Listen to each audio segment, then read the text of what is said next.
Hi, I'm Jamie, and I'm Managing Director of Fyndoo by Topicus.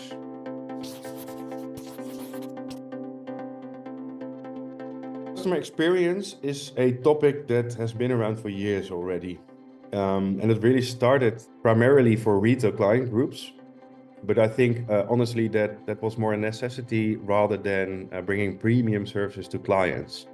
However, it was not wrong because it was a means to do, for example, do things self-service on your mobile device or just online or whatever.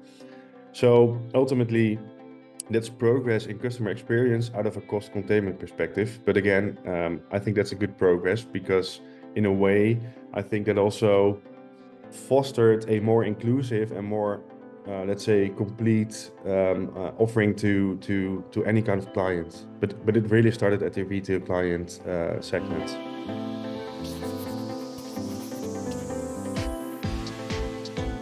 Today, I think also the larger clients of banks, the bigger companies, commercial clients, wholesale banking customers, they nowadays expect sort of equal retail grade levels of service and client experience. And I think that has to do with the fact that this is already happening within retail experiences, because the CFO of a bigger organization, of course, also experiences these kind of service levels in his private situation. But take, for example, neobanks.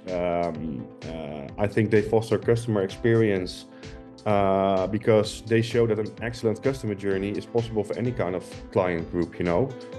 And if you consider the incumbent banks, they probably are still a bit behind on this, but I think also that can be explained, you know, because they often use outdated systems. They are crushed with preparing for compliance on regulations and so on and so on.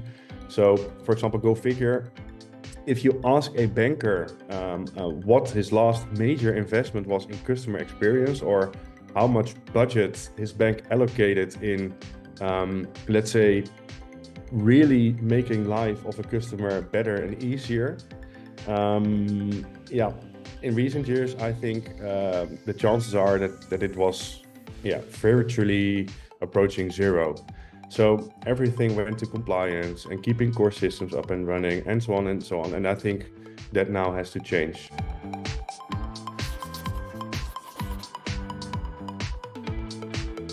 Probably everyone asked this question will answer generative AI, of course, but more seriously, I think AI is already drastically changing the way how we experience financial services because of its enormous potential impact on the industry.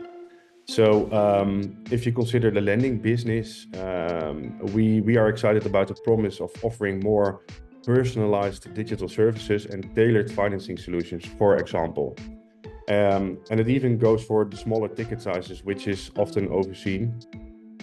So I believe lenders will find value in generative AI in, for example, financial analysis, in credit scoring, in KYC, in data analytics, and so on. And if we consider specifically the generative AI promise to close the lending gap, for example, making small ticket financing for businesses possible where it couldn't be offered before. And if you think, for example, about assessing risk-based transaction activities and unstructured data for lending to a business with thin credit files, I think AI will be a very big step. Where we can, where previously we couldn't help out these kinds of clients, and now we will be able to do so. And also, if you consider generative AI in, for example, advising yourself in how to get your finances in order, that will no longer be a matter of linear flows, but advice will be organically personalized in, let's say, fitting the customer specific situation. So I think AI, and actually it's already going on. For example, Deutsche Bank, they are leveraging generative AI to transform operations and also their service. And they, for example, use AI to automate and enhance processes, risk management, compliance, customer services. So yeah, I think generative AI, that will be the thing that we'll be talking about for the, let's say, months and maybe years to come.